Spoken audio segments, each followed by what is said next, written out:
ఇగో ఎవలి ఏమనుకున్నా సరేనుల్లా సర్కార్ గల్లపెట్టకు మహారాజా పోషకులు మాత్రం తాగుపోతలేనబ్బా. వాళ్ళు తాగి పానం ఖరాబ్ చేసుకొని సర్కార్కు పెద్ద పద్దై నడిపిస్తున్నారు. గసుంటోళ్ళ రుణం ఎన్ని బీర్లు తాగిపించినా ఎన్ని కోటలు తాగిపించినా తీర్చేది కాదు. గందుకే వాళ్ళ రుణాన్ని పైసలతో తీరుస్తున్నది మన సర్కారు. అగో చెప్పినట్టే తాగటోళ్లకు చల్లటి సురుకులు పెట్టబోతున్నది సర్కారు. అంటే మీదికెళ్ళి చల్లటి బీరు నోట్ల పోసి కిందికెళ్ళి అంతకంటే చల్లగా జేబుల పైసలు గుంజుకపోతున్నారు అన్నట్టు. అసలే ఎండలు సుర్రున సురుకులు పెట్టబట్టే గసంటప్పుడు ఇక మనోళ్ళని తోకుంటారా, ఎగవాడిపోయి మందు షాపుల ముంగట లైన్లు కడతారు. కాబట్టి ఇగో ఇదే చక్కటి మోక అని పిలానేసినట్టున్నది సర్కారు.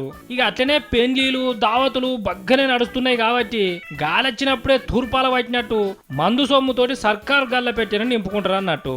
ఇగో ఒక్కో బీరు సీస మీద 5 రూపాయల నుంచి 10 రూపాయల దాకా పెంచబోతున్నారు సర్కారు వాళ్ళు. అంటిగా నవ్వించుకుంటానే కొంగు ముళ్ళిప్పుకున్నట్టు లేదు ఆబ్కారీ ఆఫీసర్లు ఇగురం. అయినా రేట్లు పెరిగినాయని మన వాళ్ళు తాగుడు తక్కువ చేస్తారు. రేట్లు పెంచిర్రన్న బాధతోటి ఇంకో సీసా ఎక్కువనే గుంజవతల పడేస్తారు.